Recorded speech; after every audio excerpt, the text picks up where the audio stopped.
All right, Mike, I'm going to show you how to make a gluten-free cornbread casserole. So I have my 1 cup of organic yellow cornmeal, 1 cup of organic brown rice flour,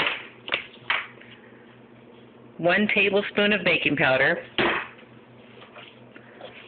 and 1 tablespoon of the organic Florida crystal sugar,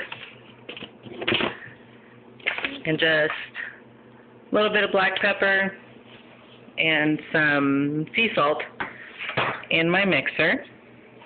So I'm going to turn that on, get that going real quick. That all mixed up. I think my second video where I forgot to grab my spatula.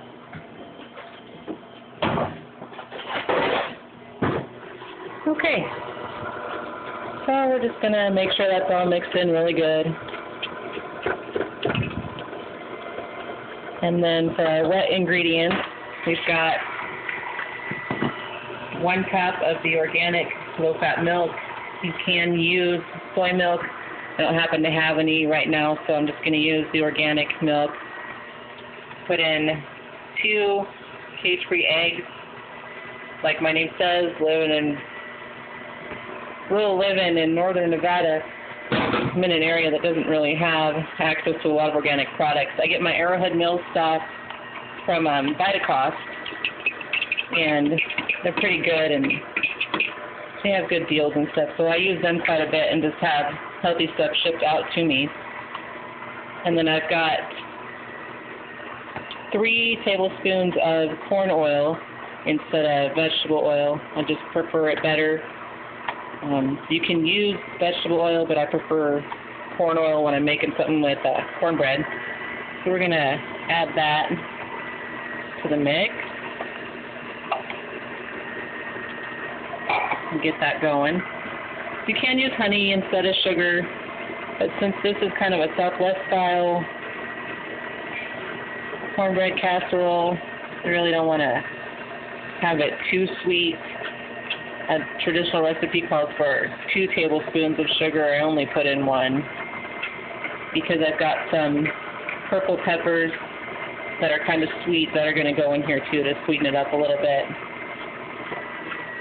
So that's all good. I have my casserole dish pre-oiled with just corn oil. No silicone sprays or anything like that. My oven is already preheated. And that looks like it's all mixed in really good. What I want to do is add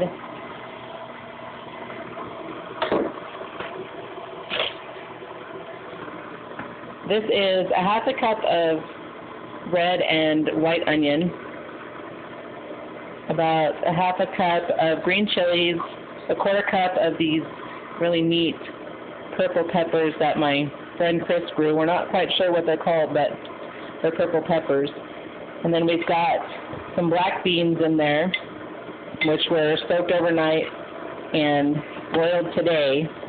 They're a little mushy because for some reason I always burn the beans, and I'm trying to figure out why that happened. We're going to add about half of this to this mix and get it going. It's all pretty well mixed in. I'll shut this down and shake our beaters. So I just want to make sure this is spread pretty good in there so it doesn't stick to the sides and make a mess for later. I don't use paper towels like a lot of people do because I really don't want to be wasting paper towels on something that I can just use for my hands. I'm going to pour that in there. My oven is preheated to 400 degrees. Now what we're going to do is add about a cup of cheese and get that in there. And then on the top, we're going to put the rest of this mix, just so that it's got a little bit of a crunch mixed into the cheese. You just want to use your fingers to kind of swirl it in just a little bit and get that going. And then once it's ready, it takes about 30 minutes, 35 minutes, depending on how your oven is and how that works for you. For the end of it, what I like to do is put some fresh avocado slices and tomato slices. This tomato was grown by my grandma in her garden, so thanks, Grandma Margaret. And a little bit of sour cream on top. And there you have it. That is gluten-free cornbread casserole.